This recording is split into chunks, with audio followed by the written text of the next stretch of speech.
Magandang tanghali, kumusta po? Narito po ulit ang update natin para sa lagay ng ating panahon ngayong tanghali po ng September 7, 2024 na kung saan sa ngayon ay patuloy pa rin po na habagat ang weather system na nakakaapekto po ngayon dito sa ating bansa na nahahatak pa rin ng dating bagyong si Enteng na sa ngayon ay nandyan pa rin sa may southern part po ng China, pero ang habagat ay dumadaplis na lamang sa kanlurang bahagi ng ating bansa at unti-unti na po itong lumalayo. Habang ang dalawang LPA ngayon na nasa silangan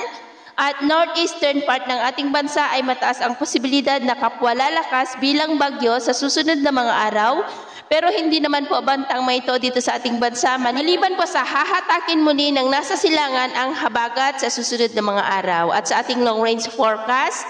maliban po sa dalawang LPA na posibleng maging bagyo next week, ay may mga namamataan pa na banta ng sama ng panahon dito po sa ating bansa sa susunod na mga araw, at ang development ng mga yan ang ating babantayan kung matutuloy po o hindi. At ang susunod na bagyo na mabubuo o papasok sa ating area of responsibility ay tatawagin po sa local name na bagyong Ferdy. At sa lagay po ng ating panahon ngayong tanghali ay maayos naman ang panahon sa malaking bahagi ng ating bansa. Pero may tsansa pa rin po ng maulap na kalangitan with isolated rains dito po sa ilang bahagi ng Cagayan, Apayao, Ilocos Norte, Babuyan Islands, Batanes, Southern Palawan, Lanao del Sur, Bukidnon, Surigao del Sur, Davao Oriental, Compostela Valley, Kidapawan at Coronadal. At mamaya po ay maayos pa rin ang panahon sa malaking bahagi ng ating bansa, pero may tsansa pa rin ng maulap na kalangitan with isolated rains dyan po sa may extreme northern Luzon Islands, Ilocos Region, ilang bahagi ng Cordillera, Cagayan Valley, Mindoro Provinces, Northern Palawan,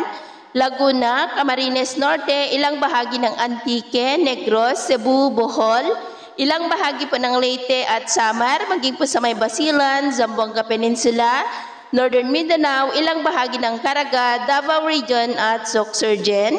Kaya mag-ingat pa rin po tayo sa posibleng banta po ng mga pagbaha at pagguho ng lupa. At sa atin naman pong mga baybayin, dahil pa rin po sa habagat na nandyan pa rin sa kanlurang baybayin ng ating bansa, ay iwasan na muna natin ang papalaot dyan po sa kanlurang baybayin ng Luzon, dahil ang mga alon dyan ay posible pa rin na aabot hanggang po sa 3 to 4 meters height. So ito po ang latest update natin sa araw na ito. At ako pa muli si Gems na nagsasabing sa kahit anong pagsubok po na darating sa ating buhay, huwag na huwag po tayong mawawalan ng pag-asa. Thank you and God bless!